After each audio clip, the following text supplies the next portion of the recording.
नमस्कार दोस्तों।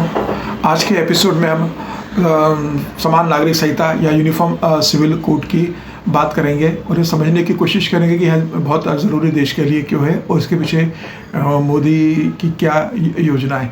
देखिए, प्रधानमंत्री मोदी ने देश के हर नागरिक के लिए एक समान नागरिक कानूनों की बात कर रहे हैं और कह रहे हैं कि देश में यूनिफॉर्म सिविल कोड लाना जरूरी है और एक घर में दो लोगों के दो अलग कानून नहीं हो सकते हैं और एक देश में दो धर्मों के लिए दो कानून अलग अलग नहीं हो सकते और सभी को एक समान नागरिक संहिता में लाना पड़ेगा। यह देश के हित में होगा। तो मुझे ऐसा लग रहा है कि प्रधानमंत्री ने बहुत स्पष्ट संकेत दे दिए कि उनकी सरकार अब यूनिफॉर्म सिविल कोड पर तेजी से आगे बढ़ेगी और हो सकता है कि मुझे लग रहा है आने वाले मानसून सत्र के अंदर यह भारतीय जनता पार्टी या मोदी सरकार इसे लेकर आ जाए। देखिए, मोदी सरकार अगर यूनिफॉर्म सिविल कोड की अगर बात कर रही है तो संविधान का अनुच्छेद 44 ही भारत सरकार को यह अधिकार देता है कि वह देश के सभी नागरिकों के लिए एक समान कानून लागू करे। अनुच्छेद 44 में व्यक्तिगत कानूनों से समान कानून की ओर बढ़ने का प्रावधान है।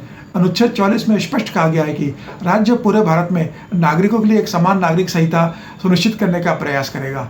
हमारा संविधान प्रशासन में बैठे लोगों को प्रेरित करता है कि वो संविधान की अधूरी इच्छाओं को पूरा करे और मुझे लग रहा है मोदी सरकार इसी दिशा में आगे बढ़ रही है। समान नागरिक संहिता को लेकर यही बात केंद्रीय रक्षा मंत्री राजनाथ सिंह ने भी कुछ दिन पहले जोधपुर में कही। उन्होंने बहुत स्पष्ट कहा है, राजनाथ सिंह जी ने, हमारे देश के रक्षा मंत्री ने, कि संविधान निर्माताओं ने जो अनुच्छेद 44 में कहा है उससे पूरा करने जा रहे हैं। देश की न्यायपालिका ने भी समय समय पर समान नागरिक संहिता और यूनिफॉर्म सिविल कोड लाने की सलाह केंद्र सरकार को दी थी। जब शाहबानो का प्रकरण हुआ, डेनियस लतीफ़ी केस का हुआ, सरला मुदगल केस का मामला सुप्रीम कोर्ट के सामने आया, उस समय भी सुप्रीम कोर्ट का यही कहना था कि यूनिफॉर्म सिविल कोड लागू होना चाहिए। लेकिन देश में लंबे समय तक कांग्रेस का शासन रहने के कारण और एक समुदाय विशेष का तुष्टीकरण जारी रहा, जिसके कारण देश के अंदर यूनिफॉर्म सिविल कोड जो बहुत पहले लागू हो जाना चाहिए था, वह लागू नहीं हुआ। देखिए, अंग्रेजों ने अपने शासन के दौरान भी अपराधों के लिए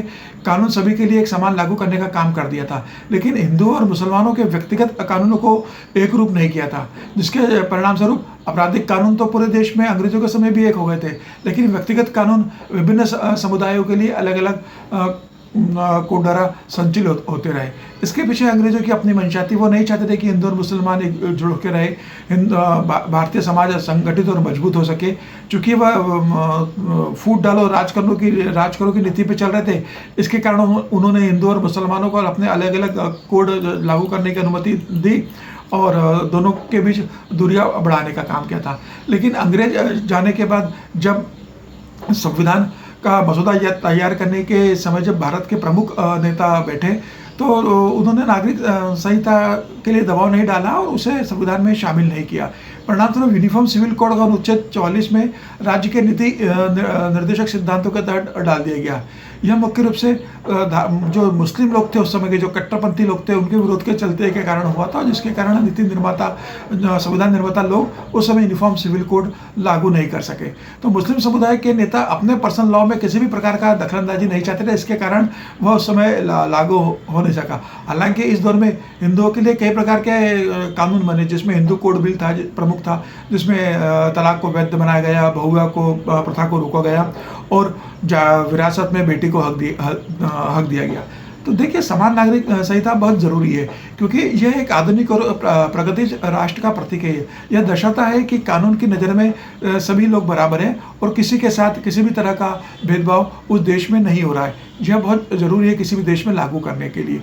मुझे लग रहा है मोदी इसी दिशा में सोच रहे हैं और बताना चाहते हैं कि भाई अब एक देश और एक कानून रहेगा और यहाँ सभी धर्मों को एक कानून के अंदर मानना पड़ेगा। मुझे लग रहा है मोदी जी की बहुत बेहतर शुरुआत है और सभी का इसका समर्थन और केंद्र सरकार को सहयोग करना चाहिए। देखिए, यूनिफॉर्म सिविल कोड दर्शाता है कि देश जातीय और धार्मिक राजनीति से दूर चला गया है। सबके लिए समान कानून राष्ट्र को आगे रखने और एक विकसित राष्ट्र बनाने में मदद करता है। यह धर्मों के विभिन्न वर्गों, विभिन्न रीति रिवाजों और प्रथाओं के बीच एकीकरण करेगा।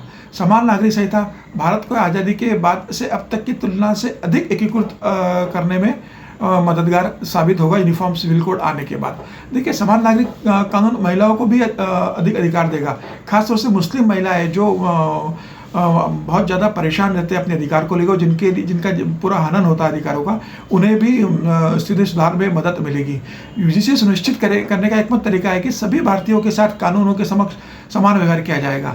विवाह हो, तलाक हो, विरासत हो, परिवार हो, भूमि हो, स्वामित्व हो, आदि से सभी से संबंधित जो मामले होंगे वो कानून भारतीयों के लिए एक ही हो गया। तो यहाँ पर यह महत्वपूर्ण है कि सभी, यह एक धर्मनिरपेक्ष राष्ट्र में कानून धर्म विशेष नहीं होना चाहिए बल्कि देश विशिष्ट होना चाहिए। यूनिफॉर्म सिविल कोड धर्मनिरपेक्षता को बढ़ावा देगा। जो लोग इसे धार्मिक स्वतंत्रता में दखल बताते हैं उन्हें जानना चाहिए कि यूनिफॉर्म सिविल कोड किसी भी धार्मिक स्वतंत्रता का विरोध नहीं करता। संविधान का अनुच्छेद 25 और अनुच्छेद 26 तो धार्मिक स्वतंत्रता की गारंटी देते हैं। बहुत स्पष्ट कहा है संविधान के अनुच्छेद 25 और 26 में कि हर व्यक्ति को धार्मिक स्वतंत्रता की अनुमति और स्वतंत्रता रहेगी। लेकिन कोई धार्मिक स्वतंत्रता की आड़ में अगर अपना पर्सनल लॉ और पर्सनल एजेंडा की वकालत करता है तो ऐसी मांगे तो अंतहीन मांगों की ओर चली जाएंगी।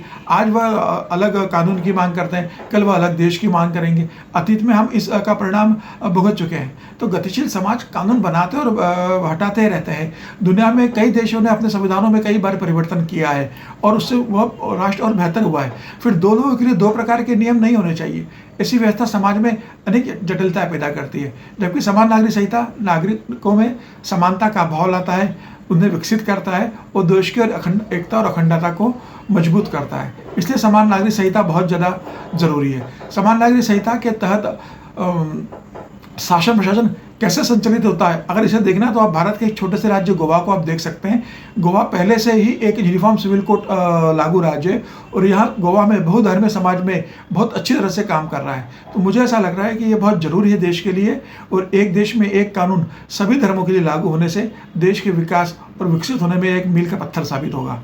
मुझे ऐसा लग रहा है कि प्रधानमंत्री मोदी अब मन बना चुके हैं और नए संसद भवन में मानसून सत्र में, जो पहला सत्र होने जा रहा है, उसी संसद सत्र में यूनिफॉर्म सिविल कोड लाया जाएगा और मोदी सरकार धारा 370 हटाने के बाद राम मंदिर निर्माण, हालांकि राम मंदिर का निर्माण तो सुप्रीम कोर्ट के निर्णय के बाद हो रहा है, मुझे लग रहा है समान नागरिक संहिता या यूनिफॉर्म सिविल कोड प्रधानमंत्री मोदी का एक बड़ा मास्टर स्ट्रोक होगा, जो 2024 में प्रधानमंत्री मोदी को बहुत सहयोग करेगा। तो आज इस विषय पर इतना ही। अगले विषय में दिन हम किसी और विषय पर आएंगे। मेरा आपसे एक निवेदन है कि अगर आपने अभी YouTube चैनल को सब्सक्राइब नहीं किया है तो आप सब्सक्राइब कर लीजिए। आपका एक क्लिक मेरी हिम्मत और हौसले को बढ़ाएगा। तब तक के लिए नमस्कार।